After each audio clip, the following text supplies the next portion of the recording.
அன்புள்ள தனுசு ராசி அன்பர்களே வணக்கம். தனுசு ராசினருக்கு 2026ஆம் ஆண்டிற்கான பலன். மார்கழி 17ஆம் தேதி வியாழக்கிழமை அன்று, அதாவது பிரதோஷம் அன்று வருடம் பிறக்கிறது. தனுசு ராசினருக்கு 70 மதிப்பெண்கள் கொடுக்கப்படுகிறது. தற்சமயம் குரு 7ல் இருக்கிறார், ராகு 3ல், கேது 9ல், சனி 4ல். ராகு கேது சாதகம், குரு சாதகம். சனி மட்டும் அர்த்தாஷ்டம சனியாக இருக்கிறார். குடும்பத்தை பொறுத்தவரை ஜனவரி மாதம், பிப்ரவரி மாதம் சூரியனுடைய நிலை, செவ்வாயின் நிலை சரியில்லை. ஆண்டின் துவக்கத்திலேயே சூரியனும் செவ்வாயும் 2 அக்னி கிரகங்களும் ராசியில் இருப்பதால் அடிக்கடி குடும்பத்தில் குழப்பங்கள் உண்டாகும். கணவன் மனைவி இடையே ஒற்றுமை குறையும்.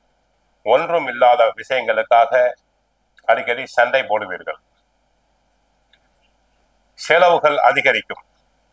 வீண் பிரச்சனைகள் உண்டாகும். கருத்து வேறுபாடுகள் உண்டாகும். 3ஆம் நபரின் தலையீடுகள் உண்டாகும். ஆரோக்கியத்தை பொறுத்தவரை உடல் நலக்குறைவு உண்டாகும்.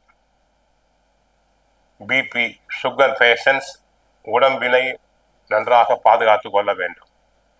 வீட்டில் உள்ள மூத்தோருக்கு நோய் நொடிகள் ஏற்படலாம். குழந்தைகளுக்கும் நோய் நொடிகள் ஏற்படலாம். உடல் ஆரோக்கியத்தில் கவனம் தேவை. உத்தியோகத்தை பொறுத்தவரை அரசு உத்தியோகம் கிடைக்கும்.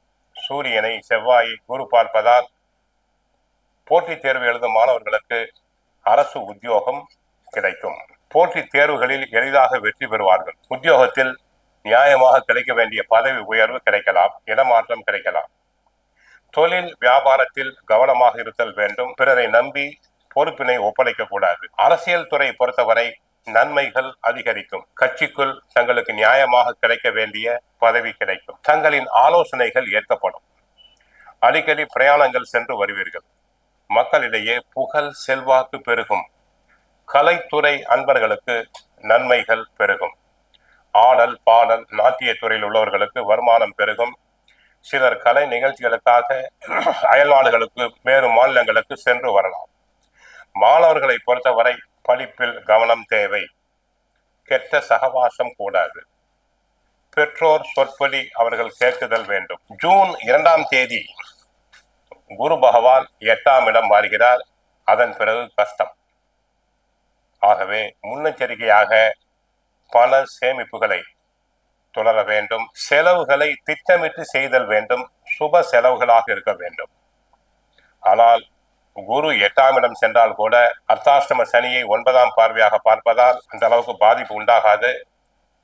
செவ்வாய் சனியை பார்ப்பதால் வண்டி வாகனத்தில் செல்லும் போது கவனமாக இருங்கள். கோயிலுக்கு சென்றால் குரு தட்சிணாமூர்த்தியை வழிபடுங்கள். சாய் பாபாவை வழிபடுங்கள். பாபாவின் சாய் சரிதம் புத்தகத்தினை படியுங்கள். தங்களுக்கு நன்மைகள் உண்டாகும். மன அமைதி பெருகும்.